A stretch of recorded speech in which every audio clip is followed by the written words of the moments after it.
And we are live. Well, good evening, good evening, good evening. I am MJ and you are in First Friday Live.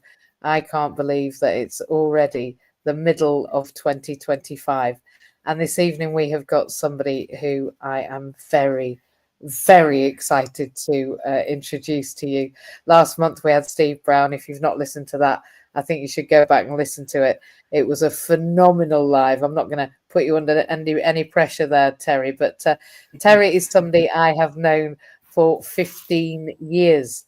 Our journey began 15 years ago in North Yorkshire in a little coastal town called Scarborough, right on the coast there. If anyone knows Scarborough Fair, then you'll know what I'm talking about. And I met Terry there, and Terry has moved on since his undergraduate and even before those years. He is, well, he can tell you about who he is and what he does, but I'm very excited to introduce him. Terry, good evening, and thank you for joining us on First Friday Live. You know the questions already. Hello, my love. You know the questions already. You know where we're going with this, but I will for the audience and the people joining us on Facebook, on LinkedIn, and on YouTube and everywhere else that this is getting posted, as it does around the world. We need to know, well, who you are. Tell me a bit about Terry. Who is he? Terry Franklin. I'm Terry Franklin, and I work as a mental health counsellor and a mental health substance misuse coordinator. I've worked for the last 15 years in and around mental health and substance misuse for young adults and adults in different varied roles. I've worked in residential treatment centres and I've worked in the community. And I love my job, what I do. Yeah, who do you work for? Are you allowed to say? Yeah, I work for DePaul UK at the moment. Okay. It's all over the world. Yeah, I've worked for them for about 18 months now. And I've worked for Jigsaw Recovery Project. I've worked with them for years, for about 6-7 years. But that's more subcontracting. And what does Jigsaw do? Jigsaw do is it's a company what if I looked after children, what live in care. But it's for the children what's been in the secure units and behavioural units and stuff, and we help them to get back into society. That's incredible. I think you know that I'm just training as a social worker, Terry, in Wales. So for me, you know, children that are leaving care is part of my remit and certainly part of my future. And it, you know, I know where your origins begin. So I'm very, very excited to move on to the next inquiry I've got. I've alluded to it already that we knew each other way back in Yorkshire, God's own country. But I'm asking you the question, even though I know the answer, for those that are here. How did we first get to know each other? It's a long. I just left residential treatment centre, a drug centre for drug and alcohol misuse and mental health issues. And then I wanted to do some voluntary work, and someone introduced me to yourself, to looking at learning societies. And I started doing some voluntary work with the young people there. And then I went on. You supported me through education, because it's something I'd never done. I'd never done education before because I was dyslexic, but I didn't know I was dyslexic until I went to higher education. Absolutely. And you didn't think you could do it, actually? No, definitely. I didn't. Well, when I went to school, I left school with no GCSEs. I had a really bad experience at school. Never went into education. And it wasn't until I was 35 that I retrained. I was a bricklayer, so I went into education for building trade, which I found easy because it's all hands-on. But any education for anything else, I never done. Hey, let's remember that you actually pointed the back of my house, didn't you? Yeah. You still use your bricklaying, your practical skills. And I can remember we actually swapped that for some rent, I seem to remember. Yeah, probably. I think you did, yeah. Do you remember? I do. I think we got stuck when you're a student. It's hard to make ends meet, isn't it? But you Yeah. you got through your access to learning. Then you went to Hull and you did your degree in counselling, right? Yeah, I got a BA honours in counselling, You did. which was so much support from yourself and your company at the time, which was a massive thing for me because I've never been in that kind of education before. It was something I thought I could never do. So that out changed my whole life and my opinion. Yeah, your opinion of school. I can remember you saying to me, "I can't go in that classroom. What will they think of me?" Do you remember? What will Oh, they think? massively, Yeah, massively. I you were. thought Yeah, panic attack. yeah. I remember just how frightened you were about going into a classroom because they think you were thick, because they think that you weren't meant to be there. And I said, if anyone's meant to be there, it's you, because of the skills that you've got with people and the way that you already understand the system. And you came out of there into recovery. And I think you used the 12-step program, right? I Then, went into a 12-step recovery program. Yeah, residential treatment centre. yeah, I worked through that for many years. yeah, Many years. absolutely.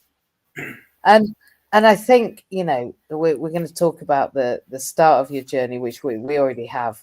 I mean, it not just wasn't plain sailing, right? But it was massively challenging. We've just alluded to the fact that financially it's difficult to be a student, at what we call an alternative portfolio student, someone that hasn't been to school before. Were you first in the family to get a degree? Yeah, yeah. Yeah, another really difficult place to be, being first in the family. Your mum and dad don't know what a degree looks like or what university is like. They don't know what a university module is. They don't understand that being full-time is not full-time. They don't understand the financial challenges and all of that you learned. And I think that for me, that all of those challenges, do you think that they've fed into your journey, helping other people? Massively, because it totally rechanged my opinion and it totally rechanged my life. And then I wanted to go on to support younger people and adults, but from different backgrounds, poverty and mental health and substance misuse, who think they can't get a chance at university, who have been written off at a very young age. And so that's what I've done, and that's what I do to show that you can go to university no matter what you've been through, and you can get that support and achieve anything yourself. Because a lot of these young people I work with, they feel totally worthless and they feel totally written off from what society or families or for whatever situations they've been through. Yeah, and I think that now there's even more options, right? We've got MVQs, we've got work placements, we've got work placement opportunities, we've got self-organised work placement opportunities through the Access to Work programme. And so whether it's education, work or training or volunteering like you started off, even if you just get a foot in the door and you go and get some lived experience of supporting and being among other people that are supportive, that environment is so edifying, it's so feeding, that I think success begats success, right? I think we become successful because we see success around us. Yeah, and it's something where it's totally changed my opinion. And because I come from a background from a council estate, and it was a lot about the building trade, so it was a lot about students got a bad name and education got a bad name. It was more about in the pub at dinner time, in the pub after work, and it was all that kind of atmosphere. But now I've changed, and a lot of my nephews and nieces have seen that, and they want to go to university and they want to go through that. So that changes generations to come. It literally breaks those generational patterns, and you've become the first in the family and you're leading the way. And I think, showcasing through doing is much better than showcasing through talking about it. So they've watched your journey, and I mean, you're fit, you're strong. We're going to go on to what you do and what a day looks like. But, but way back when we began, the charity that we now have, branded as Inclusion, yell SOS, I shout help. you ran for. You did an ultra marathon and raised money for us, as you gave back actually for the help and support and journey that you'd been on, and we couldn't have been more grateful. I can remember buying your running shirt and feeling proud to see our logo on your back as you ran those miles and miles and miles and miles and miles and miles. And I think the idea that you were drawn to work with other young, vulnerable people, you've already explained to me why, was because it's what you went through, right? And massively. And somebody said, a lot of my friends around me, I was just thinking the other day, I've lost 7 friends who have passed away from my estate. Do you know what I mean? And they're only my age. Do you know what I mean? So. Exactly. I mean, and we're both 21, right? I've been 21 for years. I think it's a marvelous age. But actually, I'd never go back to being 21 because, if only I knew what I knew that, if I knew then what I knew now, the choices and the options I would have taken would have been very different. And I think that if you can share with these young people your experience, your knowledge, your understanding that they're not stuck in a box, that they haven't been written off, that there is hope. We're going to move on to why maybe there's some challenges in that regard. But I think you bring hope because you have that lived experience. And now, with you saying about 21, you just reminded me, when I was 21, I was in a young offenders. Really? I was in a young offenders institute at 21, 20. Yeah. For what? I mean, you don't have to say that, but how was that for you? It was for drunk and disorderly, it was for drink and drugs, and it was for that kind of behaviour. Absolutely. And it was something from my younger age I went through quite a lot of. It was just getting pushed to the side, really. I didn't get no support. I couldn't find any support. They might have been out there, but I didn't find it. No, and I think that we're gonna move on to that because actually, the biggest challenge for young people, I have lots of ideas about what they are, but you've just started to talk about one. Tell me what you think the biggest challenges are for young people. What I see is, for me being younger and for lots of my age group, and for people I see now still, and I'm 50 now, so I'm talking 30, 40 years, 35 years ago. There is support out there, but it's the waiting list. The waiting list is so long, and it's so hard to get the support. You're fighting to get the support all the time, and it's the ones what can't fight to get the support, we just get left behind, and then we just get more problems and more problems and more problems. I think that you were somebody that came out. You'd already been in rehab. You were there. You'd found her. Or they'd found you. I can't remember, which way around, but you'd gone and found the system. The system had found you, which often happens, as you say. Eventually, the problems come back right on their doorstep because actually you become the problem, and then you become society's problem because of the fact of behaviour then results in unacceptable or unwanted behaviour, and then you end up in an institution or getting into recovery as lucky as you were. Fortunate to find that recovery route. But after recovery, I see, I mean, I don't know about you, but I see gaps in the system, whether that's diagnosis, whether that's between the services, or then even knowing about or knowing how to know about those services. Things like welfare benefits, what you're entitled to, how do you get housing support, where is who are these charities that are out there? And if you don't know the name of the charity, how are you going to find it? And then, even, are you even worthy enough to go and ask for this support? Because when you're in those positions and you're acting in those ways, I would imagine there's an awful lot of self-deprecation and, self-defeating behavior and attitudes. They just feel left behind. They feel like there's no support. They get no support.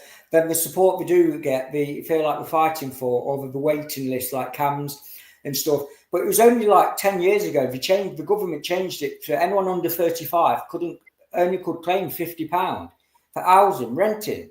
And it was just, they had to share properties. And for anyone under 35, they didn't really want to share properties. And it just, the owners, I work for an owners charity, and there's so many people 16 to 25 are homeless. It's unbelievable.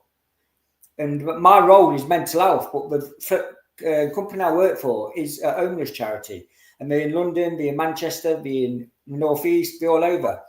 And that's what they support they do, because there's thousands and thousands of young people what are literally homeless.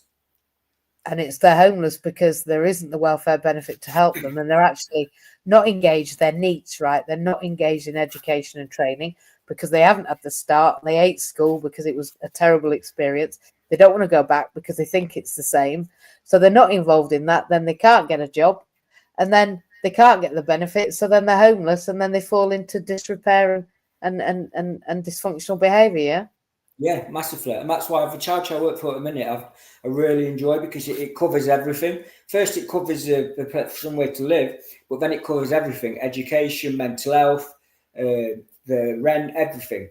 And it's not just a short term; it's long term until they're ready to go and move on to their own supported living on their own.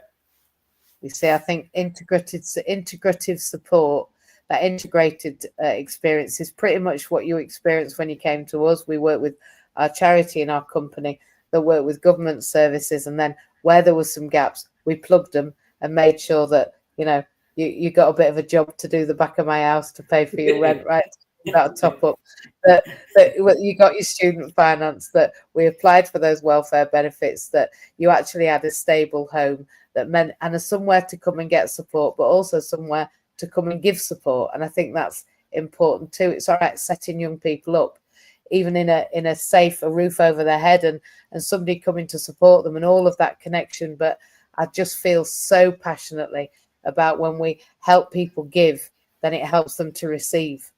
And I think that, you know, that them being safe and secure, and then being helped to a point where they feel they can start to step out of their own comfort zone and support and help and reach into work opportunities. I just think work is so healthy for people.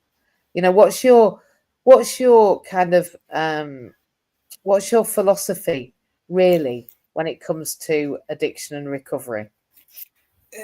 Addiction, I see addiction as an illness, but I see addiction as something what gradually gets worse and worse. So you don't just become addicted overnight.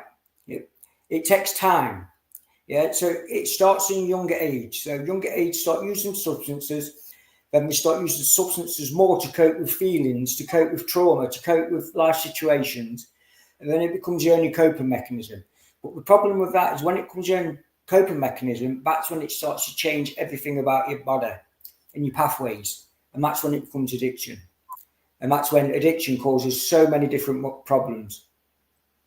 So it's a long journey. But I believe that get the right support, anyone can get into recovery. I couldn't agree more. I don't think there's anyone that needs leaving behind. I don't think there's anyone that's a foregone conclusion. I don't think there's anyone that's beyond help. I've never felt that. I believe in the human endeavour. I believe, as we know, as therapists, we know that we are neurally plastic, right? That means that our brains can change. Not only can substance change us, but when we put those substances down, we have the power within us through how we move, how we eat, how we sleep, what we drink, how we speak about ourselves, how we think, all of those things. You know, we can change our neural connections. We can change those motorways in our mind. So instead of always running to the thing that was our coping mechanism, it was our comfort blanket, the thing that we leaned into because we didn't want to feel those feelings. Actually, by taking new ways to manage those feelings and new opportunities, I think practice makes progress. Just like addiction takes an awfully long time to get to, and it begins very early on. I agree with what we see, our model behavior, how we cope with difficult situations, and then what happens when you get that dopamine hit from that drink or whatever you take that helps you cope with that situation, which is not acceptable, right? Traumatic experiences or adverse childhood experiences, right? We call it in social work. I'm sure you work with social workers, you'll have heard, this. You'll have heard this all Many along. times. Yeah, absolutely. They've had adverse childhood experiences, but then we have adverse adult experiences, and that can sometimes be the system. Or it often is when you move into that system. So I think it's those finding other ways to manage, and I know we're going to talk about that as well, because you found lots of other ways to manage. One of them was education, the other was volunteering. The other was changing the people around you, right? Yeah. Not being with you, the individuals that I had to were carrying. change my old lifestyle. It's something I knew because I'd been in 4 treatment centres over the years, and I knew it's something I had to change completely because I would just then pathways. I needed to get new pathways and a new life, which was really hard. It is really hard. Well worth it. So 4 treatment centres. I don't know where that escaped my memory. But so the last treatment centre was in Scarborough. Yeah. I went to Scarborough 2004 first, but then I went back and relapsed for 6 years in Nottingham. Then I went back into 2010, and it was the last time I went in. That's right. And then you met me. Yeah. Oh, so I struggled for many years to get recovery. For many years, it was up and down, and with my mental health and addiction, and it just got worse. It got worse to where, for me, I wanted to take my own life. I couldn't see no other way. And that's what clientele I work with now. I work with young people who are suicidal, and they feel like they've got no other hope, and they want to take their own life. Yeah. And I don't know the statistics on young people, but I know that men are more likely to complete suicide than girls. But young people, particularly, there is an increasing number of young people making, are in suicide ideation, thinking about ending their life, and then indeed acting on it. An awful lot of self-harm, an awful lot of self-harming behaviours leading to that desire. Because again, without hope. Do you think that education for you, what do you think was the turning point for you, considering you'd gone into 4? I think it all came together. It all came together. So first I got support with myself because I was very, very unwell mentally, physically. So I had to go in detox. I had to go in a residential treatment centre. I had to rebuild my life. But I rebuilt my life through education. I went into lots of therapy. Then it was back into work, placement. So support off my family. I had a lot of support off my family. They were saying it's the best thing I've ever done. And they've always wanted me to get well. So I've got a lot of support. And then I got a lot of new friends and a lot of support from them as well. So it wasn't just one thing. It was a lots of different things all at the same time. And obviously yourself. And it was just lots of different things at the same time. So I couldn't say I just got well through residential treatment because I didn't. Residential treatment got me off drinking and drugs. Then I went into therapy to get well around other stuff, mental health issues and post-traumatic stress disorder and things like that. Then I went into education because I was so passionate about helping other people around addiction and mental health. But I needed that support from yourself, from the university, from all different kinds of people to get where I am today. A team approach, right? They talk about in social work the team around the child, but I also believe that the team around the human. I don't think, well, I know that I'm not very good on my own. I think we're better together. It's something I say regularly. And I think we're better from a biopsychosocial support. I think we need to look at the origin. I think we need to look at the thinking, and then we need to look at the social situation of somebody, bring it all together and say, actually, you're right. It's not just about putting down the drink and drugs. It's not just about where you live, but it's very important to have a secure roof over your head.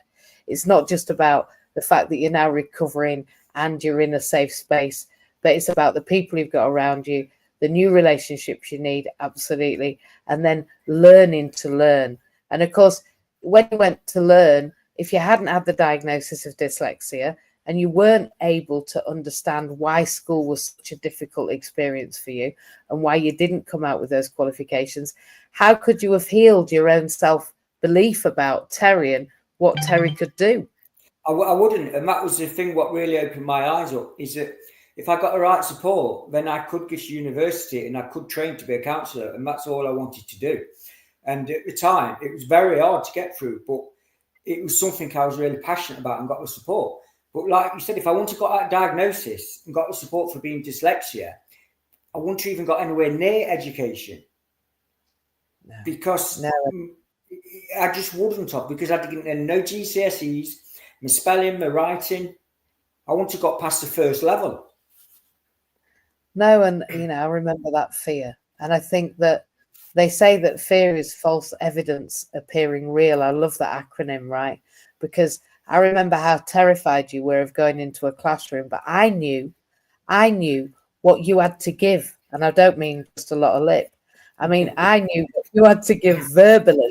I knew what you had to give in your experience of, was it the ARC you were in? Yeah, Ark House Treatment Centre, yeah. Exactly. Wow, you see, my memory's not that bad, even though my age is over 21. That I remember thinking, but they have a gift coming. Terry is a gift. This man, when he goes into that first session with those people, young people that are moving into education, that want to be counsellors for all sorts of reasons, that for me, your passion, compassion, commitment, and desire to make that change yourself was second to none. And we now know, 15 years later, we call that experts by lived experience in social work. And you were actually, for me, before that phraseology even existed, an expert by lived experience that was going into the education space to showcase how the lived experience actually gives you a real education about how to start from the bottom up, right? Yeah, massively. And it's something it did really change my life, because it gave me belief that I could do jobs that what I really wanted to do. Before, for years, I was, like I say, in the building trade. I was a labourer for years and a bricklayer, and I thought it would be them kind of jobs for the rest of my life. And there was nothing wrong with them kind of jobs if you want to do that. But deep down, I didn't want to do that. I didn't like the work. I hated the work. I just done it for money. I wasn't passionate about it. And this is something I'm really passionate about. I can hear it. And the other thing is that I remember that you saying to me, look, I can't go back in that industry, because actually the industry itself lends itself to me going to pub for a pint, to me staying up late, to me not acting right, to me living in digs to go and do building work. It just doesn't lend itself to somebody that it has a predilection to, is likely to make predictions. For me, because that was my pathways. And for them pathways, for years and years and years, that's all my brain had done. That's all I'd done for years and years and years. It was ingrained. So that kind of work was ingrained with me to have a drink. Then I'd get a craving for a drink.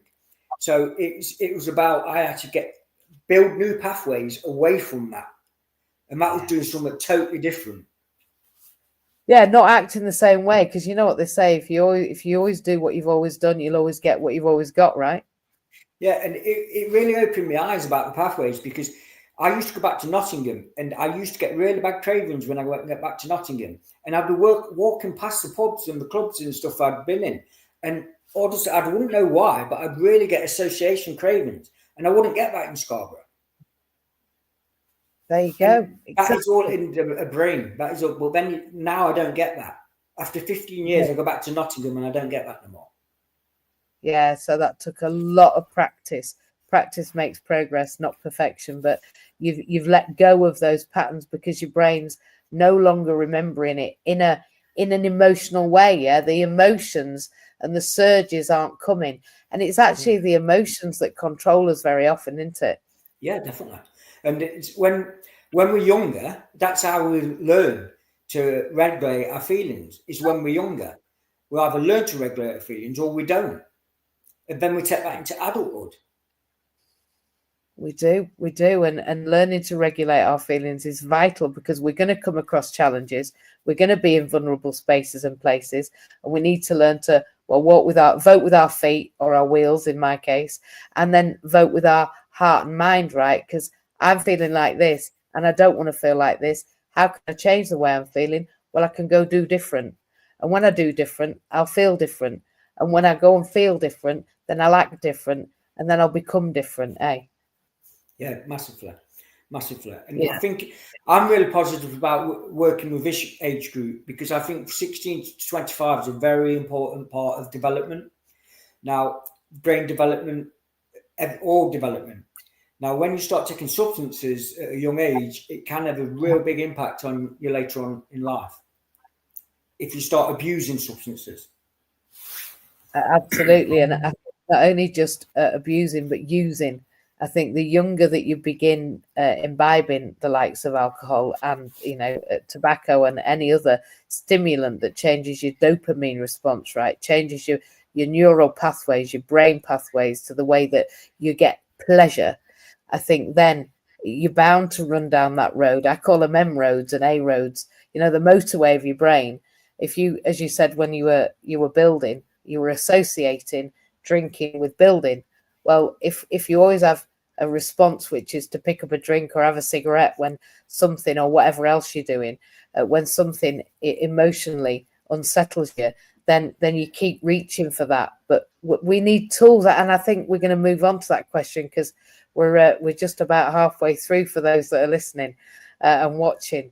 I just think this is absolutely incredible. And the question I'm going to ask you is, which is what we've just alluded to, how can we educate others to better understand I think other people, those that are struggling with addiction? So not just those that are struggling, how can we educate them, but how can we educate the people to understand people that are struggling with addiction? Because there's a lot of bias, there's a lot of blaming, shaming, complaining. there's lots of definitely, and there's lots of stigma around mental health and addiction and substance misuse, and it has been there for centuries. It's been there for life, but they've looked at it as a moral. But now it's changing through education. People are realizing it's not moral education; it is it's actual illness, and mental health is changing. So people are listening now. It's just taken a long time. So prevention is a massive thing. But education is a massive thing as well. And I think we have to do it both at the same time, but at a younger age, because we're leaving it too late, so people are getting where they need real in-house treatment because they've gone through years and years and years, where if it would have come in earlier, it wouldn't have got that bad. Exactly. And I think we were talking before we even came live about, not to quote a famous prime minister, but, education, education, education. And I think the earlier we talk about the effect of adverse childhood experiences in school with young people, about how it is to be, in a difficult situation, or the things that impact us. Prevention, they say, is better than cure. That's the old adage. But prevention in terms of giving young people some understanding of what they're going through, and what's happening at home, I think can start breaking down those generational challenges, allowing them to understand that maybe, the environment they're in is what we'd term dysfunctional, that some of the coping mechanisms of their parents or their caregivers or their family are not well suited to longevity, not well suited to a long and happy and healthy life. And I think that begins right from how we feed our children, but in school, I think that we absolutely, number one, we need to drop the blame and shame, which is happening, as you say, very slowly.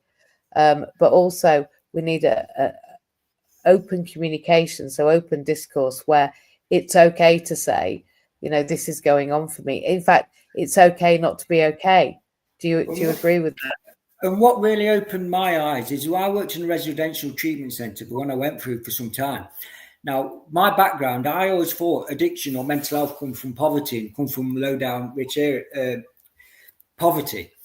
But the residential treatment centre I worked in, it had a mixture of people. It had a mixture of professionals, it had a mixture of people from poverty backgrounds, and it had lots of high working class professionals as well. So addiction and mental health goes all over society. It doesn't just go in one area. I think More education is definitely needed, but at a younger age.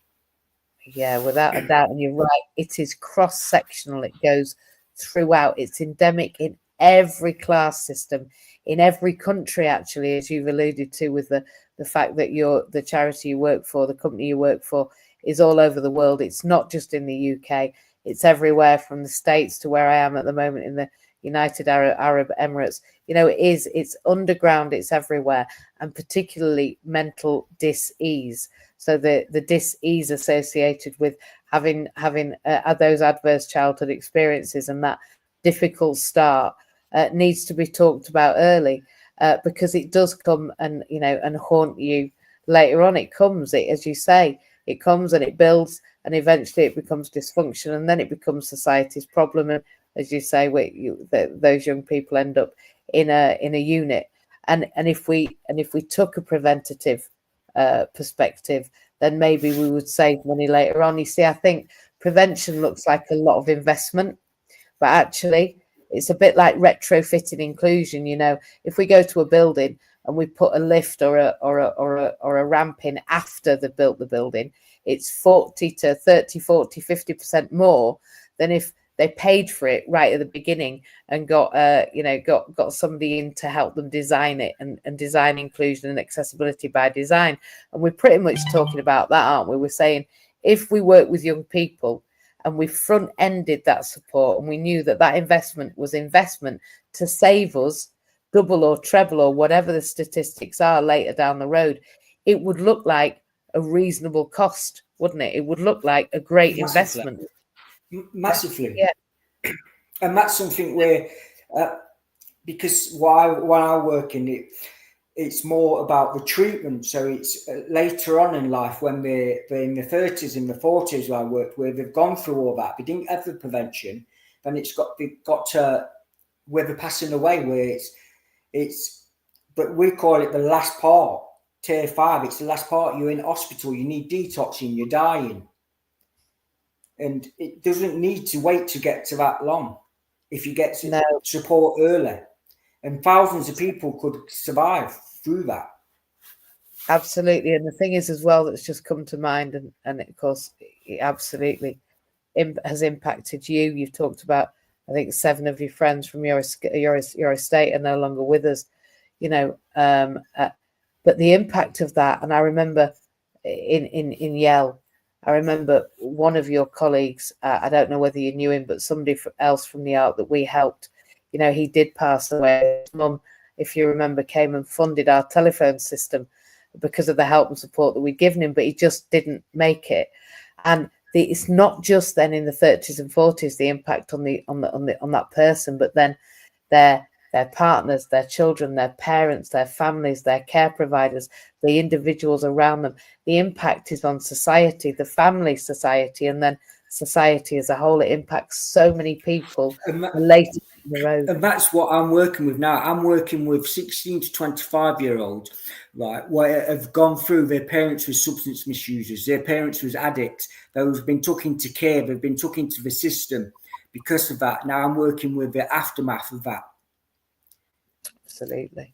It's generational and it's continuing, and we need to break that generational patterned behavior. And you've done that, right? You brought an arrest to that, but not only that, but young people, your family members who wanted you to get well, that were there for you and supported you all the way. And I remember the support that you had when they visited Scarborough. And in fact, we went round for a day with your mum and brother, I think, for a day round Scarborough when they came, and you were so very well when they came. And I think they moved then to Scarborough at one point. But my mum still lives there. My brother now. So there we are, right? So I remember them arriving. So we're back to that, aren't we? That your recovery then impacted on their actions and their behaviours, where they're living and how their life panned out because of your recovery. So just as the demise of somebody is massively impactful, then the recovery of somebody, the work you're doing now with these young people, is massively impactful, not just for their existing family now, but for the families that they're going to create now and in the future, right? Yeah, definitely. And I think with all the colleagues I work with and the people I work with, they're so passionate about the work we do. And that's why it works, because I'm, like I say, I'm the one who's been through a treatment centre and stuff like that. But all my colleagues, they haven't, but they are so passionate themselves. They are so passionate about working in that environment.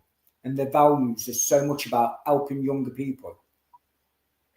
Absolutely. And you know what they say in the songs, young people are our future. In fact, it's an imperative that we get it right in a preventative manner, that we get it right in the biopsychosocial support, that we're actually not just all about, one service, maybe health, or not just about education, and not just about work, and not just about, getting a roof over our head, but that we bring that together. As you said, your support had to come in those jigsaw pieces that built a picture that showed you that you had hope to go down a road that was different to the one that you'd had.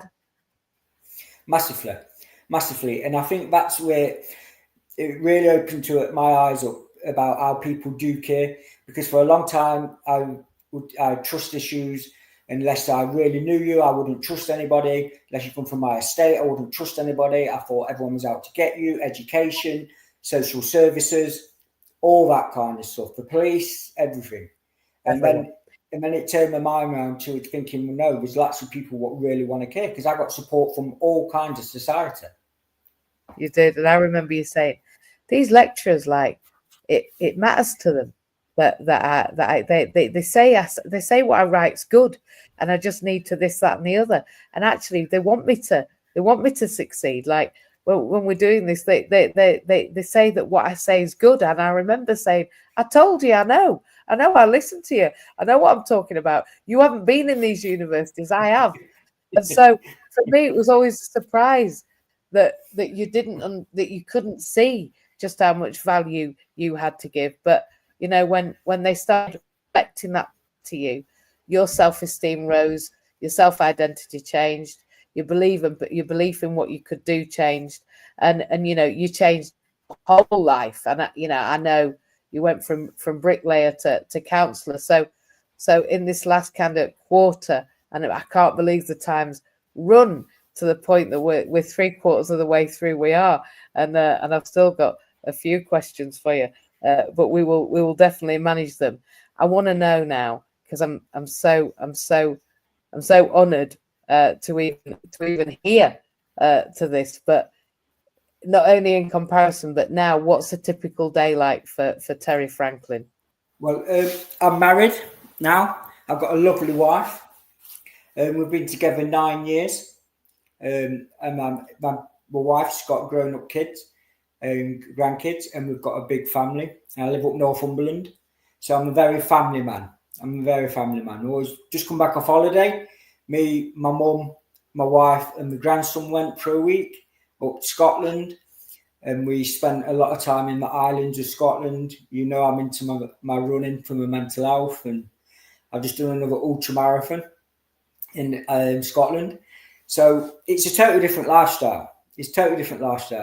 It's more around work and family. Before, it was around family, but it was more around pubs, and it was more around going out and to enjoy myself, is in that kind of environment. Now it's more about family time and holidays and stuff like that. So. And go to work. Yeah, go to work full time, travel to work. I did study as well, so I've done lots of study in the past at night time. But at the moment, it's work. I work 37 hours a week for DePaul, UK. I travel a little bit because I live up Northumberland and I work in North Tyneside, and I work with vulnerable young adults. It's all around safeguarding and community mental health treatment teams and substance misuse and all that kind of stuff. Family, work, education, and you're in the middle of a master's degree, although I'm having a little break, and why not? We all need to do that. There's no rush, right? It's not about the destination, it's about the journey. But you're like a long way through your master's degree in psychology. What? Psychology. Can you believe that you are how far off, a psychology master's? No, and that's something where That's what I was about the support over the years. I've got so much support over the years to help me to get that far. And it started with yourself. It started with yourself around education. It did. And then I got so much support from therapy. Then I got so much support from our house. Then I got so much support from work and people in recovery. And that's just wanted me more to do it and more and more and more. Really. A master's degree. Like, who would have thought, thinking back, if you'd had to say to Terry Franklin, that Terry Franklin 15 years ago, before you walked into the University of Hull, Scarborough campus, to say, hey, listen, mate, just before you walk in this classroom, if I'd whispered in your ear and said, Terry, in 15 years' time, you're going to be coordinating a project. You're going to be working for 2 people. You'll be married to a beautiful woman. You'll have grandchildren. Traveling and running ultra marathons and doing a master's degree in psychology, you'd have fallen down laughing at me. Oh, definitely. 15 years ago, I got to a point where I wanted to set my own life. I couldn't see no way out because of addiction and mental health. I just wanted to die. And then once I didn't and I started to live, it just got better and better and better. But there's no way I would have thought I would have got this far. But like you say, I believe in miracles do happen, and that's why I see it around me every day. I see it around me every day, and that's something I've seen for 15 years. So I've worked with lots of different people in 15 years' time, and I've seen that. So I've seen people change. People what I used to was my clients, and now counsellors themselves, and they've got their own businesses themselves. So I see the change in people. Like I was, my counsellor was from Newcastle. It was a Geordie from Newcastle, and he got into treatment. That's right. That's right. Absolutely. Absolutely. That's right. And then the impact, imagine when my, the collective impact on you, and then how many people you've impacted, and then how many people they've impacted. I mean, it's exponentially changing the world, right? I think it's massive for what I'm passionate about, yeah, and definitely. And I think I see it a lot in charities, and I see it especially in yourself and people who I've worked with. And that's why I've been lucky, I think, because lots of people in 15 years have been passionate about the same thing as me. It's not just been about job and money. No, in fact, the financial recompense from my job is such a very tiny, minuscule part of what gives me joy. Don't get me wrong, we all need to put food on our table. We all need to be able to put petrol in the car, and we've got to be able to, pay our way, or the bailiffs come, right? And we all know what the bailiffs sound like and feel like, especially if we've been down that poverty path. But it's not the end of the road. Even if the bailiffs are knocking at your door, there's always an answer, right? There's always an answer. There's always a way out, and there's always somebody to reach out to. There always is, even if it's Samaritans, if you pick up the phone to the Samaritans, you pick up the phone to the police, you pick up the phone to a friend, you pick up the phone to, you go online. There are so many resources now. If there's anyone out there right now that is feeling like there's no hope, then you are proof pudding that there is hope, that there's always hope. And even when you feel that there's absolutely none, and you think that the only option is, as you say, the idea that you should stop being in existence, actually there's always a way through. And I just want to say to anyone that's live or listening to this later, reach out to someone, because there is magic, and the magic is in reaching out and knowing that it's okay not to be okay, and it's okay to say help, and it's okay to shout, actually, I need somebody else to help me, right? Yeah, definitely. And I think that's the main point, is that asking and just trying to get support, because lots of the time you're in such a state, and lots of people I work with are in such a state that they don't think there is any help, and they don't know how to ask for any help, and they really don't. No, they really don't. And more than that, I think, that it's difficult to feel worthy of that help, to even be able to bring yourself to ask. So I would say, look, how bad is it? It's bad enough to try and take your own life. How bad is it to ask and reach out? Even if you hear a no is just a journey towards yes, right? So if one door that you knock says no, then bang on another. And if you haven't got anywhere, hit I the was next one, right? definitely. I was working with somebody this week, and without going into great detail, and I went over about suicide attempts and in the past, and I've asked him if he'd ever got any support, any treatment, and exactly that. He didn't want to burden anyone. He felt like he would have burdened somebody.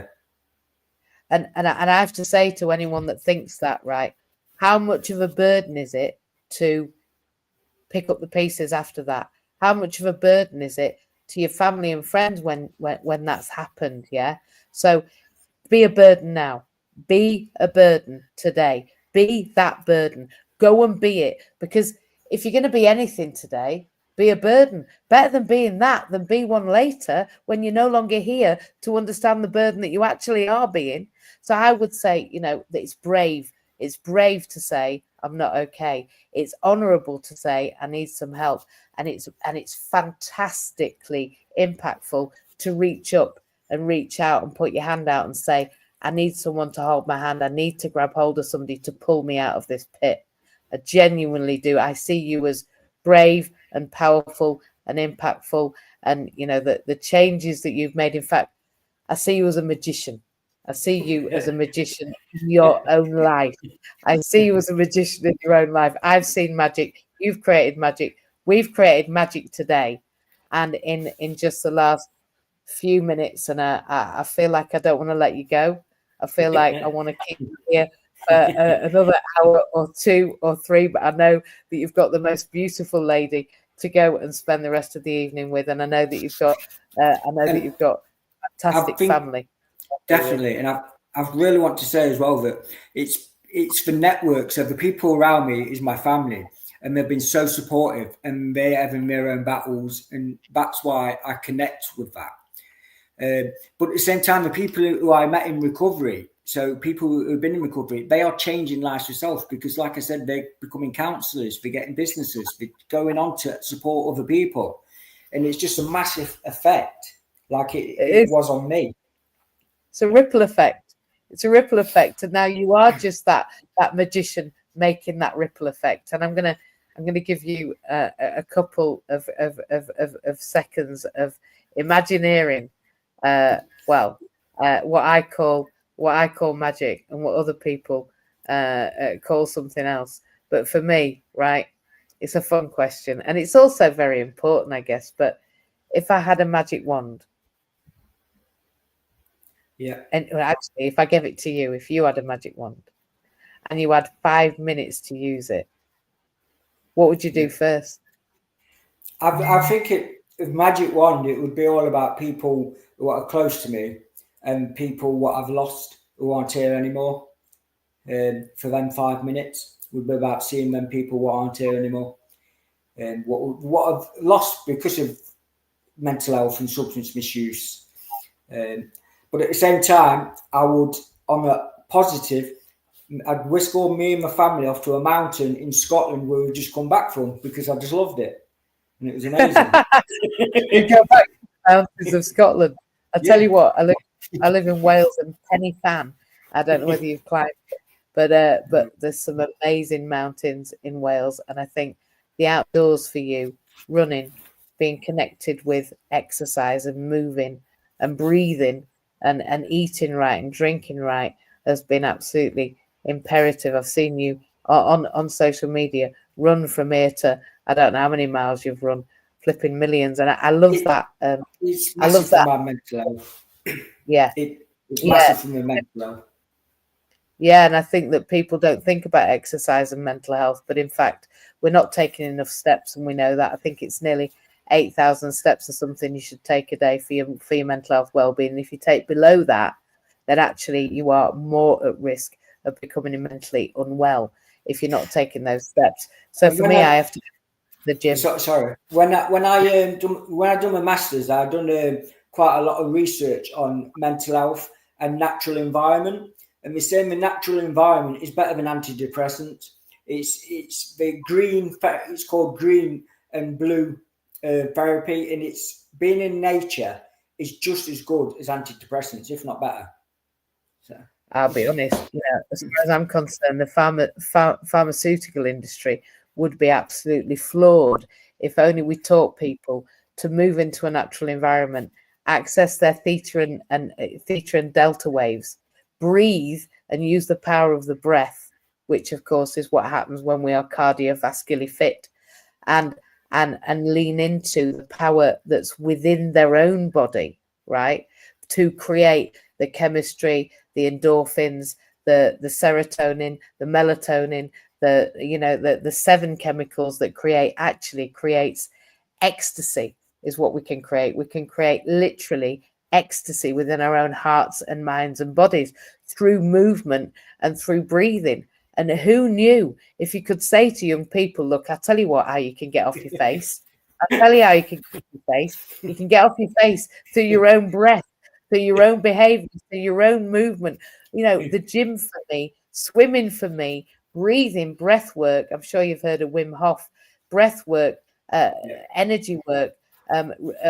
Transcendental meditation. Literally, I have received such amazing experiences, like out of this mind, out of this world experiences that I never, ever, ever received from any form of substance. Actually, mind altering substance made by man or God.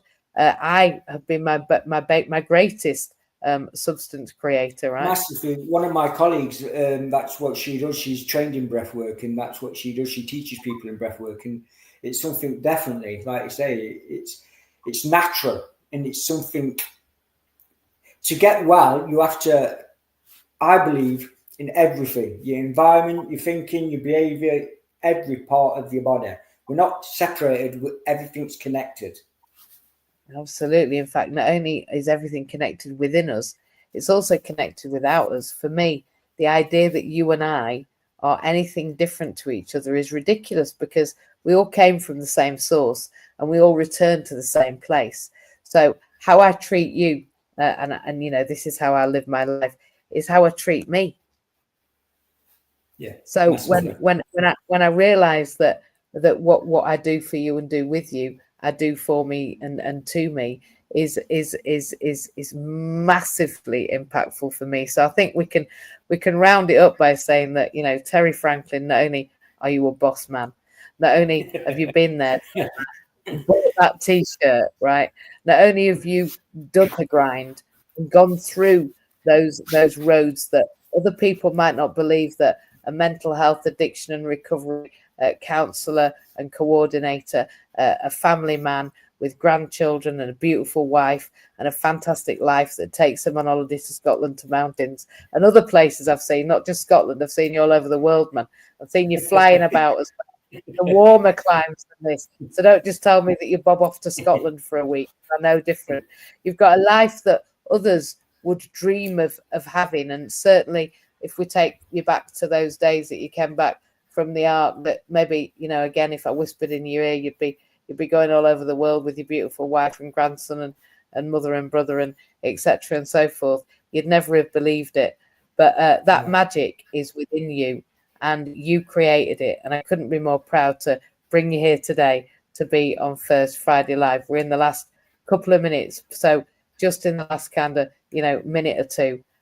If people want to find out more about you or what you do, if they want to go listen, watch you run around the hills, how do they get in touch? What are your handles, as they say in social media?